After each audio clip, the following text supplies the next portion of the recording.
तेरे आधार धर्म दी है, तेरे आधार है, तेरे आधार धर्म दी है, तेरे आधार मूर्ति मनोहर मंगलकारी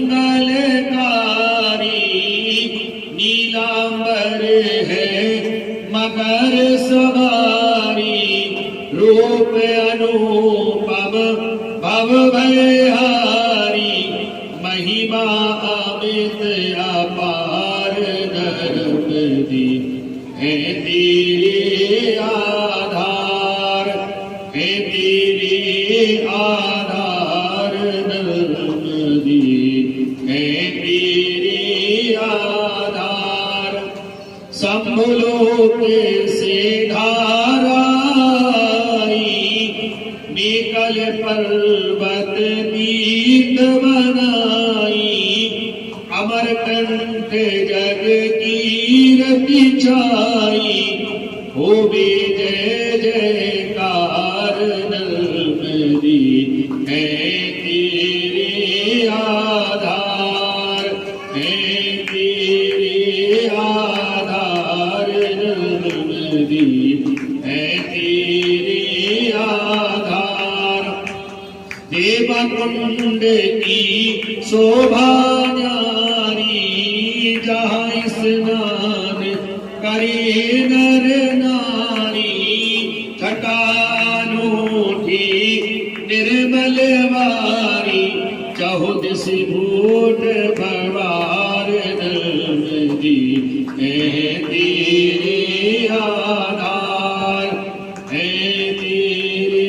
आधार धर्म दी है, तेरे आधार पूरब बगिया बनी सुहावन मारकंड आश्रम अति पावन सोनभद्र धारा मन भावन गिरती भोर भार धर्म दी है, तेरे आधार है, तेरे आधार धर्म दी है, तेरे आधार कपिल धार की है छवि न्यारी दूध धार निर्मल भयहारी बड़े बड़े गिरि दुर्गम भारी जिनको दियो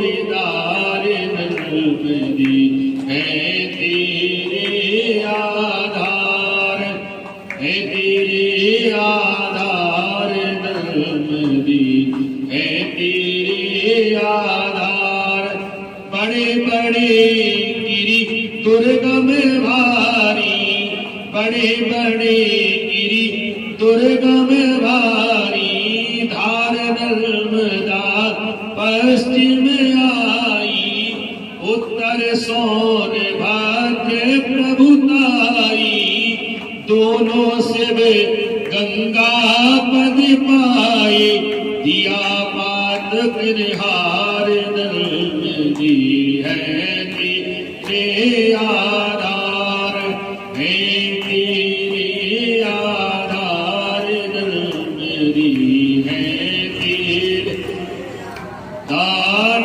यम के दूतन जाहि पुकारे आती खोज खोज हम हारे तेरे सब रेवा के द्वारे बंद किया यम द्वार धर्म दी है, तेरे आधार है, तेरे आधार धर्म दी है, तेरे आधार सुमिरन से मैया दुख हरती दर्शन से पातक संभरती मज्जल से मिलती है मुक्ति पाप होए सब छाड़ नर्म दी है।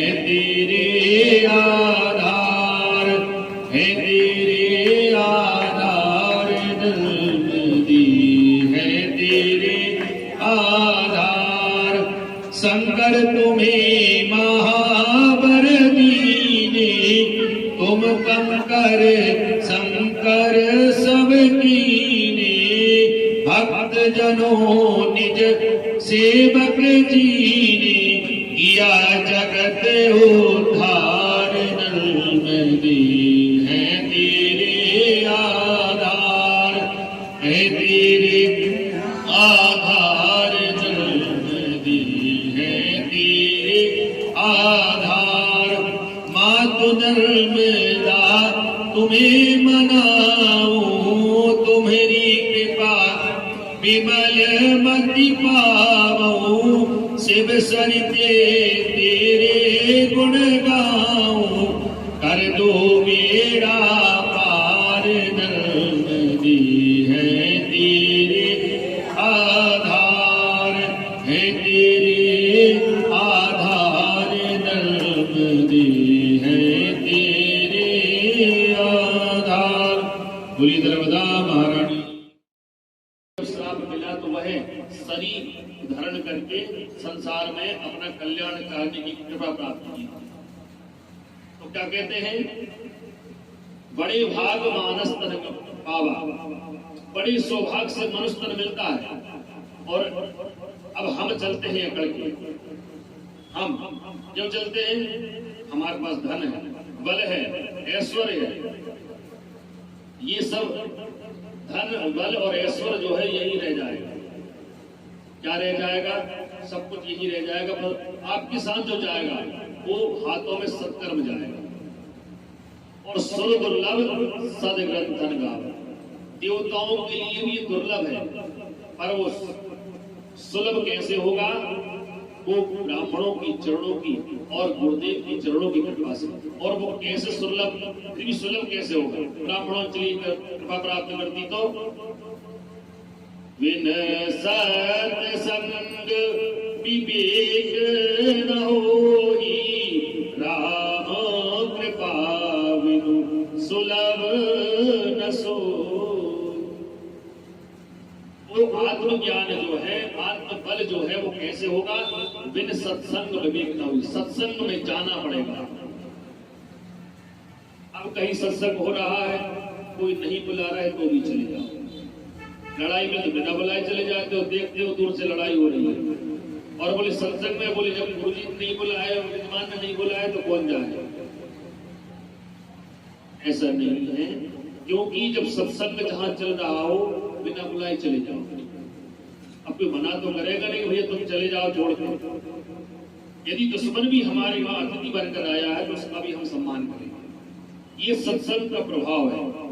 बिन सत्संग विवेक न होना। और सत्संग में क्या विवेक प्राप्त होता है बताइए? ये विवेक तो प्राप्त होता है कि हमारे बगल के, ये हमारे रिश्तेदार, ये तो विवेक आपका सत्संग से पहले भी है। विवेक वही होता है जो आपकी मन में जो क्लेश है एक दूसरे के प्रति, जो काम क्रोध मद लोभ रूपी जो हमारे मन में जो उठ हृदय में भरे हुए हैं, ये सभी नष्ट हो जाए, अहंकार नष्ट हो जाए। अहंकार नष्ट हो गया तो आत्मज्ञान प्राप्त होता है, उसको आत्मज्ञान कहते हैं। और वही ज्ञान कैसे होता है? बिन सत्संग विवेक न, बिना सत्संग के विवेक प्राप्त नहीं होता। विवेक और ज्ञान में सब अर्थ है, देखो दो है। ज्ञान आप जो है पुस्तक की ज्ञान प्राप्त कर सकते हैं, पुस्तक को बहुत अच्छे से पढ़ लो। बोले गुरुजी हम पूरी क्लास पढ़ चुके हैं और बहुत हमारे लड़के में बहुत ज्ञान है। बोले गुरु इंग्लिश में बात करते हैं, संस्कृत में बात कर ले, ये इसको ज्ञान कहते हैं। और विवेक क्या होता है? जो अनुभव करके जो अनुभव किया जाए, वही अनुभव जब हम करते हैं तब वो विवेक रूप में प्राप्त होता है, उसको कहते हैं विवेक। और वो विवेक कहाँ मिलता है? अनुभव रूपी ज्ञान कहाँ मिलता है? बिन सत्संग विवेक न हो। तुलसीदास जी कह सकते थे ज्ञान क्यों नहीं कहा? बोले सत्संग में, अब संसार में लोग गए तो बोले ज्ञान तो कहीं से प्राप्त हो जाएगा, पर विवेक जो है वो धर्म यज्ञ में सत्संग में, भागवत पुराणों में 18 पुराणों का जब वाचन होगा तो वहां स्पष्ट रूप से आपके बगल में भी कोई हमारे दुश्मन भी आकर बैठा है तो उसको भूल जाओ, बोले जो है वो ठीक है, क्योंकि उस समय हम कौन की शरण में है, उस नारायण की भगवती नर्मदा की शरण में बैठे। जब वो उसमें स्नान करते हैं तो वो द्वेष नहीं रखती तो हम क्यों दोष रखें। हमारे शरीर का स्वभाव है, कैसा स्वभाव है कि हम ये चाहते हैं कि हमारे शत्रु बने रहे। अरे जीवित शत्रु है, जब संसार छोड़ के चले जाएंगे तो न कोई शत्रु न कोई मित्र है। संसार यही है और यही आत्मज्ञान है। कथा सबको पता है, सब सुनते हैं। कथा का मेन आत्मसार ये होना चाहिए कि गुरुदेव ने जो 10 बातें सिखाई हैं उसमें से 2 तो हमारे पास रहे। कथाएं तो आज भी चल रही हैं और आगे भी चलेंगी, पर जो विवेक रूपी जो ज्ञान है वो कथा से प्राप्त होगा। बिन सत्संग विवेक न हुई, वो अनुभव करके दिया जाता। राम कृपा बिलु सुनब रसु। विवेक जब तक नहीं होगा, जब तक विवेक हो नहीं होगा तो विवेक गुरुदेव की कृपा से होगा। और जब तक गुरुदेव कृपा नहीं करेंगे और विवेक कृपा नहीं करेंगे, राम कृपा बिनु सुलभ, राम जी की, कृष्ण की, नर्मदा जी की कथा सुलभ नहीं होगी जो गुरुदेव के माध्यम से। ऐसी ही जब दिव्य भगवान की कथा हुई तो नारायण ने मार्कंडेय ऋषि को समझाया कि सुनो, अब तो मेरा ही भजन करो। और सप्त सागर महाप्रलय जब हो गया और प्रलय के बाद भी भगवान नारायण रहे और मार्कंडेय ऋषि। अब धर्मराज जी ने प्रश्न किया कि प्रभु आपने ये महाप्रलय देख लिया है तो आपने फिर ये कैसे देखा कि नर्मदा महारानी भी महाप्रलय के बाद रहती है। बोले सत कल्पाक छये तेनो नामृता तेन नर्मदा। 7 कल्प तक नर्मदा महारानी का क्षय नहीं होता और ये श्वेत 12 कल्प चल रहा है। 12 बराह रूप श्वेत रूप, पर इसमें भगवती नर्मदा महारानी क्षय नहीं होती। बोले एक वक नाम का कल्प हुआ है, उस कल्प की हम एक आपको कथा श्रवण कराते हैं। बोले वक कल्प जो था, एक बार मार्कंडेय ऋषि ने कहा धर्मराज जी सुनिए, मैं महाप्रलय हुआ, अभी हमने कथा पद्म पुराण की भी है, उसमें भागवत की, अब नर्मदा पुराण की कथा, उसी की कथा अंतर्गत।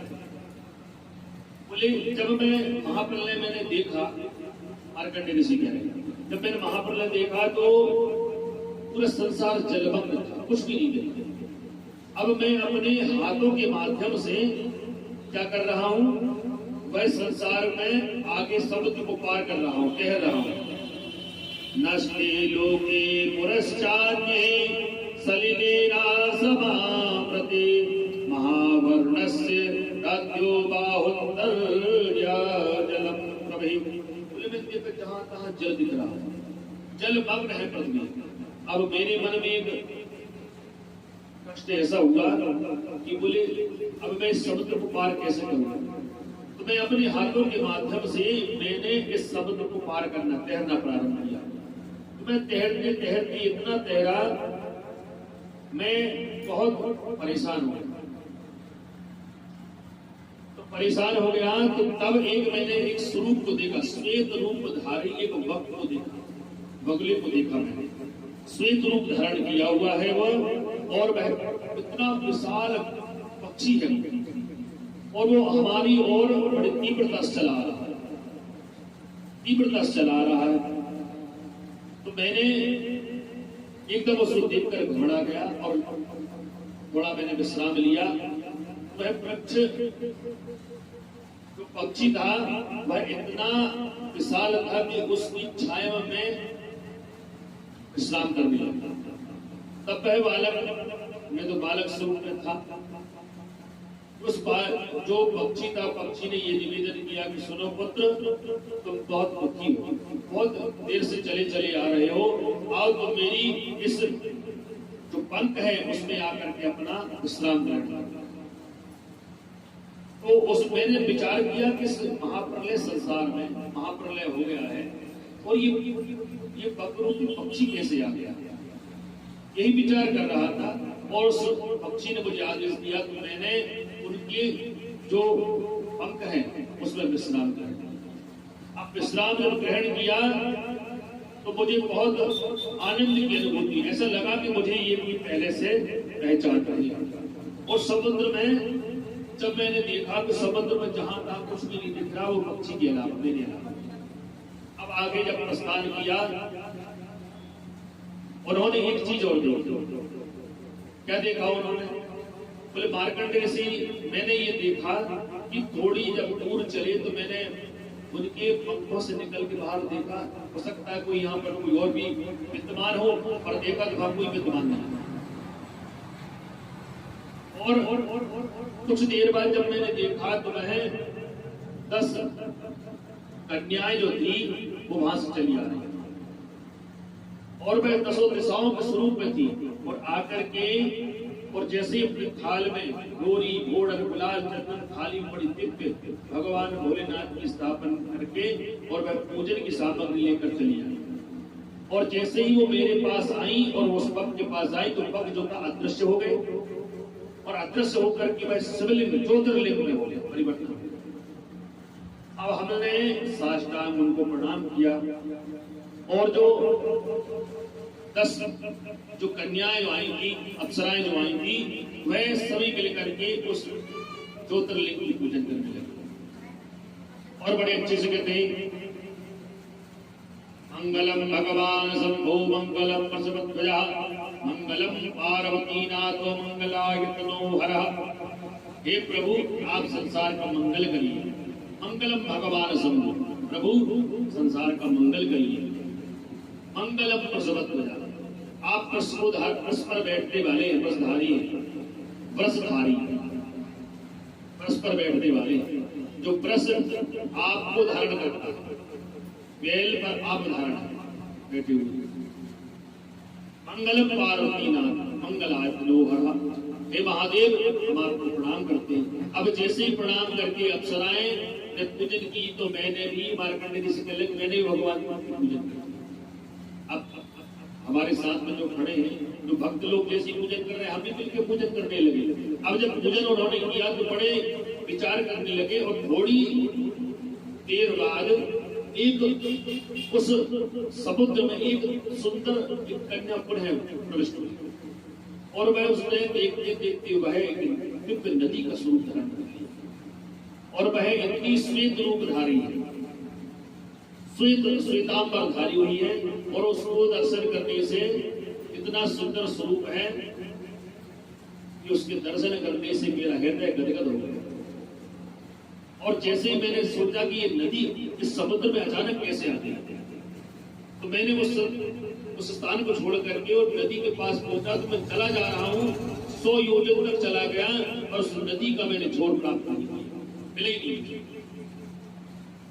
अब जब उन्हें छोड़ प्राप्त नहीं हुआ तो वह उन्होंने हाथ जोड़ के निवेदन किया कि आप कौन हैं, आप मुझे स्वरूप में बताइए। तो वह नदी थोड़ी देर बाद वह श्वेत कन्या के रूप में अवतरित हो गई और अवतरित हो गई और निवेदन किया कि आप कौन हैं? बोले आप मुझे नहीं पहचाने। बोले आप मुझे क्यों नहीं पहचाने? मैं वही नर्मदा हूं जो महादेव की कृपा से ही मैं चिरकाल तक अपना शरीर को धारण किया हूं और जल को धारण किया हूं। और वही महादेव ने तत्काल को देखा और महादेव अपने स्वरूप में आकर कहते, सुनो मार्कंडे, यही वही कन्या है जो मेरे शरीर से उत्पन्न है, वही नर्मदा महारानी है, वह नर्मदा महारानी की जय। तो उन्होंने ऐसे कई कल्पों तक वह क्या देखा, उन्होंने महाप्रलय देखा। उस महाप्रलय में भगवती मार्कंडे और भगवती जो है नर्मदा महारानी विद्यमान है, इसलिए उनको कहते हैं नामृता, जो कभी भी न मरने वाले हो उसको नामृता कहते हैं, उसी का नाम नर्मदा, वो नर्मदा महारानी की। ऐसे ऐसे कल्पों में विशेष कल्पों का भगवती ने दिव्य अपने स्वरूपों का आनंद कराया। वही जो कल्प जो है, वही वक्र रूपी जो कल्प है वह आगे अपने भगवान शिव का ही स्वरूप था। और उन्होंने बताया कि वही भक्त रूपी जो कल्प है उसमें भी आगे विशेष जो मनवंतर है उसमें मनवंतरों में भी एक मनवंतर की कथा आती है। भगवती नर्मदा महारानी के जो जल का प्रभाव है जल का ही विशेष है। इनके जो जिसमें उत्तर तट और दक्षिण तट दो तट है, उत्तर तट और दक्षिण तट है। तो उत्तर तट सर्वश्रेष्ठ क्षेत्र माना, हमारे क्षेत्र उत्तर तट में आता है। और इस तट में सर्वोत्तम जो है वह भगवती नर्मदा महारानी की कृपा है। यहाँ पर जो भी दान धर्म कितना भगवती नर्मदा महारानी के पुराण ये अनुष्ठान हो रहे हैं सब उनकी ही कृपा से। वो कृपा नहीं करेंगे तो क्या होगा?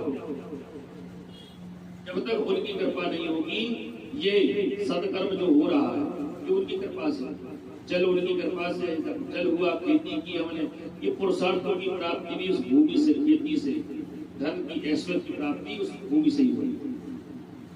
और एक मनवंतर में वही मार्कंडेय ऋषि ने कहा कि हमें जो मनवंतरों की कथा 21 मनवंतरों की कथा में ऐसे विशेष मनवंतर हुए और वो मनवंतरों में हमने देखा कि वह सप्तऋषि मिलकर के भगवती नर्मदा महारानी की आराधना कर रहे हैं। और कहते हैं कल्पों में समुद्र के पास जाकर के, क्योंकि समुद्र ही हर नदी को ग्रहण करने का सामर्थ्य है। कोई कितनी बड़ी भी नदी हो पर समुद्र से बढ़ के नहीं हो सकती, क्योंकि आखिर में अंत में जाकर के उसे उस नदी को उस समुद्र में प्रविष्ट होना ही पड़ेगा। और समुद्र में जब पहुंचते हैं समुद्र देव अपना कभी मर्यादा को उल्लंघन नहीं करते। कभी आपने देखा समुद्र उफान पर है वो तो उनमें चक्रवात जब उठता है तभी वह अपनी लहरों का सामना आता है, बाकी कभी उफान पे नहीं आते। जैसे नदी उफान पर आती है, क्यों कि वह उनका है। और ऐसे जो मनवंतर हैं और प्रलय काल में भगवती नर्मदा महारानी हमेशा अपने स्वरूप को विद्यमान रखती है, क्यों कि वह विशेष उनका स्वरूप है। और स्वरूप से भगवती नर्मदा महारानी हमें और हमारे संसार का वह कल्याण करती है। बोले ऐसे विशेष मनवंतर हुए हैं पांडुनंदन। मार्कंडेय ऋषि ने कहा कौन से धर्मराज जी से? पांडुनंदन सुनो कौन कौन से मनवंतर है? बस 14 कल्पों में जो है जिसकी बरहस राम के ऐसे कल्प हुए वो बरहस, प्रभासक, महेंद्र, अग्निश्व, कल्प, जयंत, मरुद, वैष्णव, बहुरूप, जोशी, ये 14 कल्प के मेरे द्वारा कहे गए ये नर्मदा जी, इनमें नष्ट कभी नर्मदा नष्ट नहीं होती। नर्मदा महारानी इसमें विद्वान रहती है। और 21वां जो 12 कल्प आएगा वो मयूर कल्प होगा, उसको 7 कल्प कहते हैं। इसके बाद ही ये 12 कल्प चल रहा है, श्वेत 12 कल्प है, इसके बाद 21 कल्प किया आएगा। तब तक भगवती नर्मदा महारानी विद्यमान रहती है। बोले नर्मदा महारानी की जय। एक स्वरूप भगवती नर्मदा महारानी का कौन सा है? बोले एक समय की बात है, मार्कंडेय जी ने फिर नारायण से प्रश्न कर दिया। वो नर्मदा महारानी में जो है जो कर नाम की एक नदी मिली, कौन सी नदी मिली है? बोले संगमम कर नर्मदयोपुरे मान्धात्र सज्जिने धात्वान स्पार नर्मदत्वा पदश्रुम विष्णुम परेद। बोले एक विशेष तीर्थ है। बोले कर और नर्मदा की संगम की विशेष महिमा है। बोले मार्कंडेय से कहा कि मानधाता नगर है, उसमें एक नर्मदा जी अपने कर नाम की तीर्थ से मिली है। और वो कर जो है वे मनुष्य जान करके पितरों के उस पे जाकर तीर्थ करना पड़ता था। अब उन्हें अहंकार हो गया। बोले मैं इतना तपस्वी हूं कि मेरे तप के कारण से देखो नर्मदा महारानी का भी इतना तप मेरे सामने कम है कि मेरे पितरों की सेवा करना पड़ता है। पितरों की जो तर्पण हो रहा है, पूजन हो रहा है, वो मेरे क्षेत्र में हो रहा है। उन्हें जब अहंकार हो गया तो वह पहले अपने हाथों से भगवान नारायण ने उनका मर्दन किया और मर्दन करके कहने लगे और सबने सुदर्शन चक्र से अपना सुदर्शन चक्र लिया और चक्र से उस कर का मर्दन कर दिया। और मर्दन किया मतलब उनका अहंकार नष्ट किया। और वही अहंकार नष्ट कारण है उनकी भगवान विष्णु जी की जो पसीने से जो उत्पन्न है वही करना, उसके तेज हुआ। उससे वो भगवान विष्णु ने जब वो कर्ण नाम की नदी जो थी उसको जब मर्दन किया, उस मर्दन करने से जो शरीर से जो तेज जो पसीने जो गिरा है वही कर और वही एक नदी बनी पुनः, और नदी बन करके वह नर्मदा में मिल गई है। उसी को कहते हैं कर नर्मदा। बोले कर नर्मदा महारानी की जय। भगवान भोलेनाथ का भजन करके और आरती करते हैं। ओम शंकरम परमानंदम शंकरम शत्रु संहारम शंकराय नमो नमः। बहुत विशेष भगवान शिव जी की जब महिमा होती है तब ऐसे भगवान भोलेनाथ की कृपा से ऐसे सत्कर्म करने को मिलते हैं। अन्यथा धन बहुत है पर समय नहीं है। अब समय है तो हम बैठ नहीं पा रहे हैं, क्यों? कि प्रभु ने हमें ऐसे ही समय प्रदान किया है। पर प्रभु आपने जो भी हमें समय प्रदान किया है उस समय में कम से कम समय में, क्योंकि सत्संग की आधी घड़ी सुमिरन वर्ष 50 और वर्षा वर्ष से एक दिन उभर 12 मास। किसी ने कहा बोले गुरु जी हमारे पास समय नहीं है। बोले समय नहीं है तो क्या होगा? सत्संग की आधी घड़ी, सत्संग जो है आधी घड़ी ही विशेष प्राप्त होती है। सत्संग की जो आधी घड़ी है वो विशेष होती है। सत्संग की आधी घड़ी जितने देर हमने सत्संग किया है ये विशेष है। सत्संग की आधी घड़ी सुमिरन वर्ष 50। वो सत्संग की आधी घड़ी में जो आपको ज्ञान प्रदान होगा स्वीकार हो जाए, भगवान प्रदान कर देंगे, वो ऐसे प्राप्त नहीं होगा। सुमिरन वर्ष 50 वर्षों 50 वर्षों तक आप कितने भजन कर लो, पर वो ज्ञान विवेक प्राप्त कहाँ होगा? वो सत्संग की आधी घड़ी सुमिरन वर्ष 50 और वर्षा वर्ष 1 दिन। अब कहे बोले गुरुदेव वर्षा बहुत हो रही है। बोले वर्षा जब तक वर्षा एक दिन अच्छी दिल से बरस जाए, अपनी पूरे विशेष से बरस जाए, तो वह क्या करते हैं? पृथ्वी को तृप्त कर देते हैं। खूब वर्षा हो जाए तो वह क्या कर देते हैं? पृथ्वी को तृप्त कर देते हैं। और खूब है 12 मास। अब भुरभुर जो है, भुरभुर है 12 महीने की ऋतु है, वो पूर्ति नहीं करती। तो सत्संग की आधी घड़ी सुमिरन वर्ष 50। सत्संग जो मिलता है उससे जो ज्ञान प्राप्त होता है, वो विवेक प्राप्त होता है, वो बुद्धि को सद्मार्ग में लगाता है। सुमिरन वर्ष 50। भगवान कितना ही भजन कर लो, पर वो विवेक जो घर में आप कितने माला फेंक लीजिए, पर यदि आप संसार में लोगों के साथ मनुष्य के साथ नहीं बैठेंगे तो सद्भावना रूपी ज्ञान प्राप्त होता है। कौन सा? सद्भावना रूपी। और वर्षा वर्ष 1 दिन, तो सत्संग में 1 दिन में जितना ज्ञान प्राप्त कर लो 100 वर्षों तक मत करो। वर्षा वर्ष 1 दिन उभर 12 मास। पूरी 12 महीने की रहे। आप कितने छोटे छोटे सत्संग कर लो आप, और आपने विशेष सत्संग कर लिया है, भगवान की कृपा है। अब भगवान का थोड़ा सा भजन हो जाए और उसके बाद आरती करते हैं। हे धन्य तेरी माया जग में ओ दुनिया के रखवाले, शिव शंकर डमरू वाले, शिव शंकर डमरू वाले। है धन्य तेरी माया जग में हो दुनिया के रखवाले, शिव शंकर डमरू वाले, शिव शंकर भोले भाले, शिव शंकर डमरू भाले, शिव शंकर भोले भाले। जो ध्यान तेरा धर ले मन में वो जग से मुक्ति पाए। भोले भोले भोले भोले। जो ध्यान तेरा धर ले मन में वो जग से मुक्ति पाए। भव सागर से उसकी नैया, भव सागर से उसकी नैया तो पल में पार लगाए।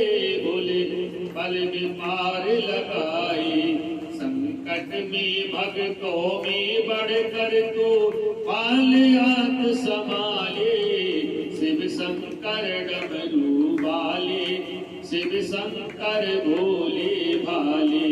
है धन्य तेरी माया जग में हो दुनिया के रखवाले, शिव शंकर डमरू वाले, शिव शंकर भोले भाले। है कोई नहीं इस दुनिया में, देखो प्रभु महादेव के अलावा कोई संसार बदानी नहीं जो अपना सर्वस्व दान करते हैं, वो कितनी बड़ी बात है। कोई नहीं इस दुनिया में तेरे जैसा वरदानी, है कोई नहीं इस दुनिया में तेरे जैसा वरदानी। नित सुमिरन करती नाम तेरा, नित सुमिरन करती नाम तेरा, और सब संत ऋषि और ज्ञानी, बाबा संत ऋषि और ज्ञानी। ना जाने किस पर खुश होकर तू क्या से क्या दे डाले, शिव शंकर डमरू वाले, शिव शंकर भोले भाले। हे धन्य तेरी माया जग में हो दुनिया के रखवाले, शिव शंकर डमरू वाले, शिव शंकर भोले भाले। बोलिए बोल शंकर भगवान की।